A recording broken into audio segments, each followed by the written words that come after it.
Hey guys, what's going on? Blaine back for another Netflix review, and today I'm going to be talking about Elesin Oba, the King's Horseman.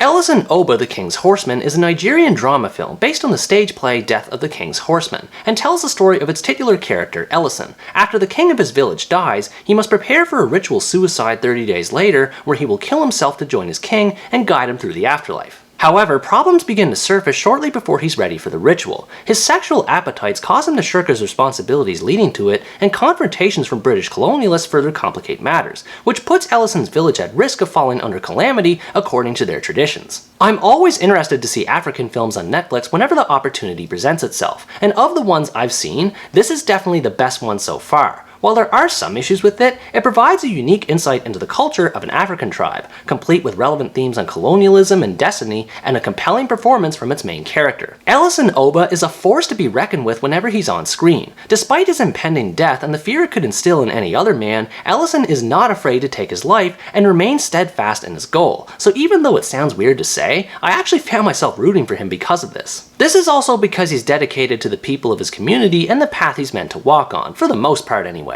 He always has some type of wisdom to pass along to them, and has a ton of great and powerful lines in whatever scene he's in, which commands the viewer's attention and reinforces his position as a spiritual leader. At the same time though, Elesin isn't perfect, and I say this in a complimentary way. He indulges himself in his sexual desires a lot more than he should, which causes him to delay and ignore his duties, which in turn causes members of his village to question his motives. It was interesting to see how multi-layered his performance was, and how he has to come to terms with his vices and fulfill his duty. There aren't many other characters that have the same presence as Elesin does, but they all play their role in the key event, which is the upcoming ritual, and this was something that intrigued me a lot when watching. I expected the movie to be dark and foreboding, with a subject like death being at the forefront, but I was pleasantly surprised to see this wasn't really the case. All of the villagers and their leaders are the complete opposite of sad, instead being excited and overjoyed at the prospect of Elesin escorting their king through the afterlife. They take part in so many activities like feasts, musical performances, dances, and all manner of other things that are fascinating to see play out. Even though Elesin's death is clearly supposed to be taken seriously, it's not something that's meant to be mourned, but rather celebrated, as is seen repeatedly in the movie. It's interesting at how it challenges modern perceptions of death, and its upbeat presentation in this regard makes it even more so. I also liked seeing how the culture of the village was depicted in the movie. I don't remember the name of the village itself, but it drew me in with just how impressive it was on a visual scale. The costumes are colorful, the set designs reflect the era it takes place in, and it even gets creative with the cinematography at times, frequently focusing on the moon to reflect the passage of time leading to the ritual. As I mentioned earlier though, not all is well when it comes to the ritual. Conflict largely comes into play in the form of the British colonialists who instill their rules, laws, and ways of life onto the people of Nigeria, which clash with the customs of the village, and the way this proceeds is excellent. Their puritanical views and morality leave the British unable to see the bigger picture behind the purpose of the suicide, which they see as murder. They can't understand why someone would willingly choose to end their life, which puts them at odds with the villagers, and seeing them insert themselves into their affairs in this slimy kind of way made me root for the villagers even more. At the same time though, as a Westerner who's not religious and was raised in Western culture, it was hard to ignore the ethical dilemma surrounding this ritual. There's a number of events that happen throughout the story in the villagers' parts that are quite dark in nature and thus aren't easy to watch, though I don't think that's a bad thing. If anything, I think it goes to show just how different the two cultures are in this movie, and how some parts of them are just flat out incompatible with each other. Whether it's something as serious as death or as mundane as sex, there's always some sort of conflict going on, though neither side's views are entirely right or wrong. Now, it definitely has a lot to say about the Western/white influence on Africa, and how said influence changed its cultures for the worst, though it also has just as much to say about the hubris of spiritual leaders who take advantage of their power. It gives both sides time to highlight their perspectives in a mature manner, which I appreciated.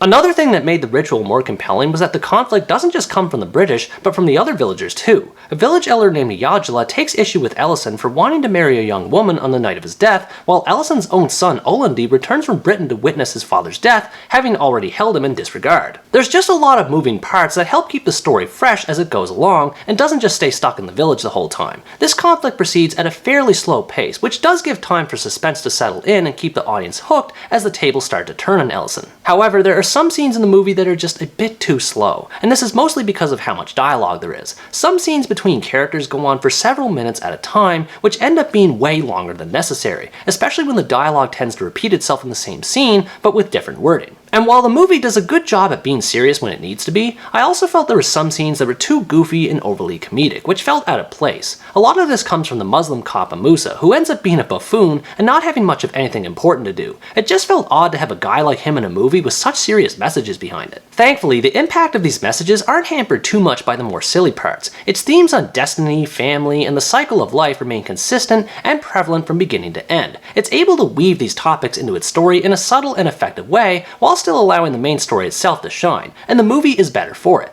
Overall, Elesin Oba is an enjoyable drama that provides a unique look into a culture not often looked at, and what happens when another comes into conflict with it. If you like Nollywood movies or dramas in general, and you want to see one that explores culture clash in an interesting way, you should check this one out. It loses some of its impact on account of its lengthy dialogue scenes and cheap comedy, but its captivating protagonist, the portrayal of African and Nigerian cultures, and the various themes surrounding them come out on top. I don't often get to see movies like this with such an intimate level of attention to detail in terms of culture, and I look forward to seeing more of them in the future. What did you think about this movie? Did you like how it observed its cultural elements, or did you find it a bit boring instead? Let me know in the comments below. Anyways guys, that's going to wrap up my review of Elesin Oba, the King's Horseman. Thanks for watching this video, I hope you enjoyed it, and as always stay tuned for the next part, where next time I review the British mystery film Enola Holmes 2.